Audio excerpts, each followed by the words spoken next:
maafkan aku saudaraku Nasrani, aku tidak bisa mengucapkan selamat Natal. Karena orang yang mengucapkan selamat Natal, maka dia sudah mengakui tiga. Yang pertama, mengakui bahwa Isa anak Tuhan. Yang kedua, mengakui bahwa Isa lahir 25 Desember. Yang ketiga, mengakui bahwa Isa mati di palang salib. Ketiga-tiga ini dibantah oleh Al-Quran. Bahwa Isa anak Tuhan dibantah. Laqad kafaral ladzina qalu innallaha salisu salasah. Kafirlah orang yang mengatakan Isa Trinitas dan anak Tuhan.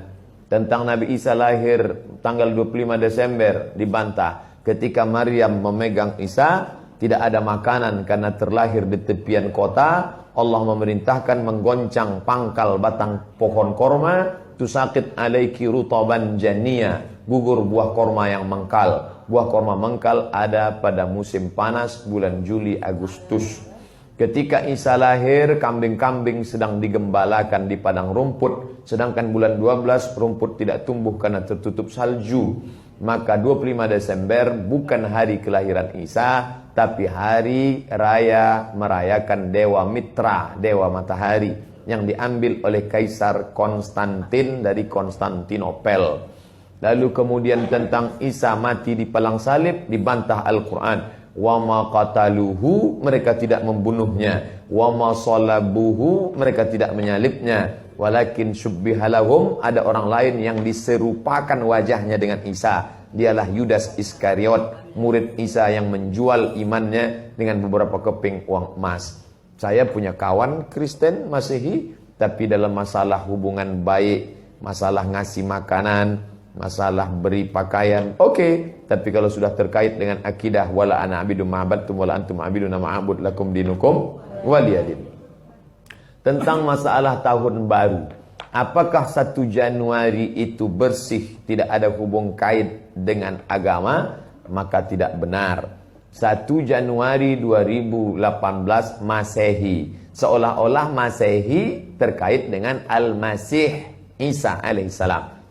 Itu kalender dibuat oleh Kaisar Julian dari Romawi kuno. Kaisar Julian membuat kalender, maka dibuat nama dia Kaisar Julian, maka disebut Julian kalender. Lalu kemudian Julian kalender dibawa ke Vatikan, dirobah oleh Kaisar Raja Pendeta Paus Vatikan bernama Paus Gregorius.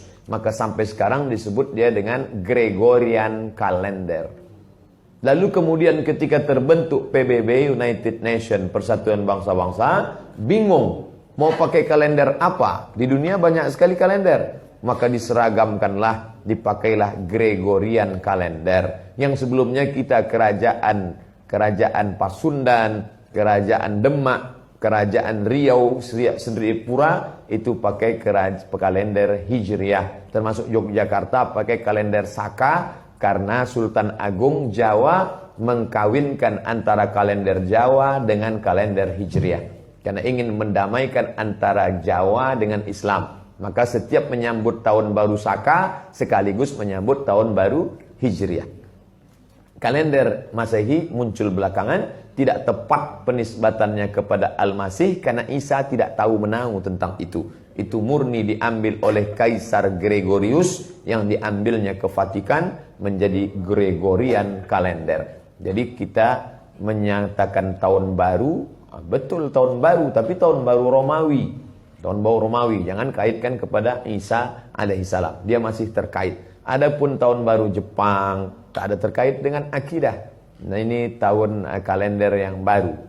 Tidak meyakini bahwa dengan kalender yang baru ini nasib berubah menjadi baru. Siapa yang asap malam itu paling banyak mengepul ke atas, maka rezekinya yang paling murah. Lalu membakar ayam sampai 2000 ekor.